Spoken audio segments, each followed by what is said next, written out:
guys, welcome to Sprayhead Mondays on Antique Sprinklers. So yes, your eyes do not deceive you. You see Melnor Industries on the top of this sprinkler and you're like, Melnor, don't they make hose end stuff like a sprinkler you just kind of put out in your lawn? And you would be correct. They also made snow shovels in Canada, among other things, hose reels, etc. But for a bright shining instance in the 1970s, they made a complete line of automatic underground sprinkler equipment, irrigation equipment for home lawns. And we will get into that in just a moment. But first, a little bit about Melnor. They were founded by a guy named Norman Seiden in 1946. And they were located up in Moonachie, New Jersey, which is like due west of New York City. And the name Melnor comes from combining two of Norman's sons, Melvin and Norman.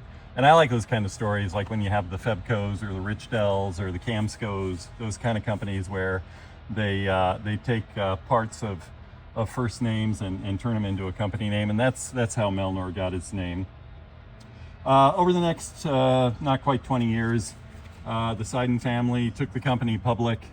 In 1966-67, Beatrice bought them, and the newspapers called it a merger, but I suspect Beatrice might have been a smidge bigger. And if you're a kid my age, in the 1980s, there were a ton of commercials for a variety of products that at the end, the tagline would be, "We're Beatrice," so they were that kind of conglomerate. In the 80s and 90s, they were owned by a number of different places. Ultimately, Gardena, who also made consumer line of sprinkler equipment and garden hose stuff in Germany, ended up owning them.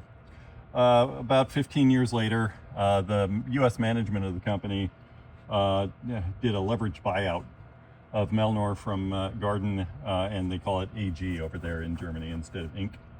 And then most recently, Fiskars Group owned them, and they in turn sold it to a company called Center Lane Partners. So over the, let's call it 80 years of their existence, they've gone through a number of hands. At a time when they were in Moonachie, they also had a manufacturing center up in Ontario, Canada.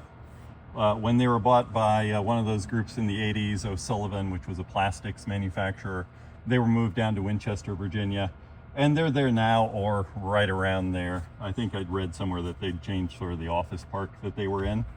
So that's kind of, in 2 seconds, the long history of Melnor Industries. Incidentally, the founder stayed involved with the company after Beatrice took them over, and a lot of their executives ended up working for Melnor and thriving in that division and having advancements, promotions, and stuff like that. So that initial takeover at least seemed pretty darn friendly.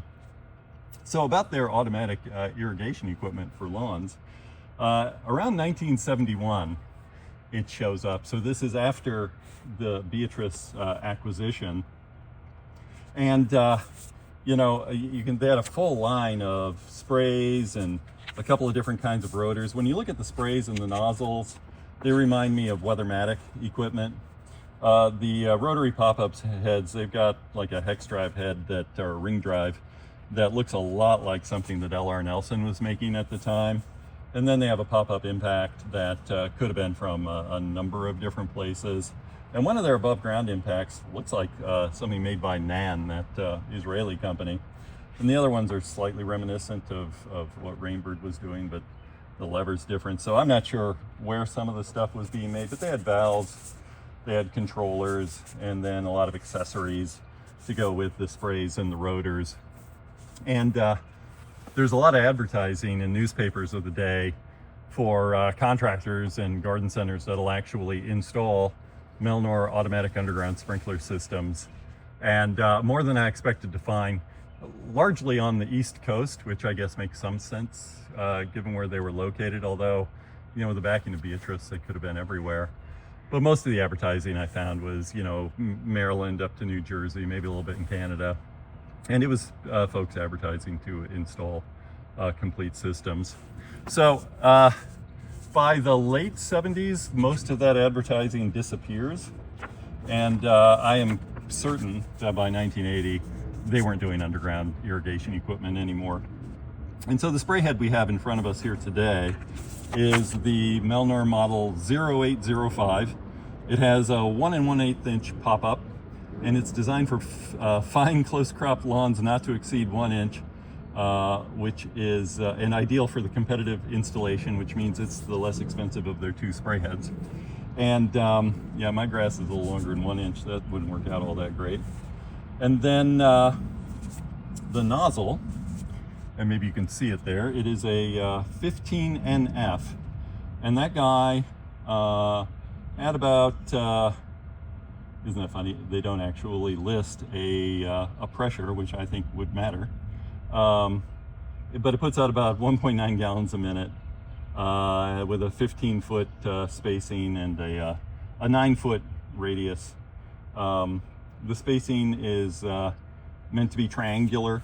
I guess that's why they're getting decent coverage with a 15-foot triangular spacing. Something only has a 9-foot radius. But that's it. This guy is a real survivor.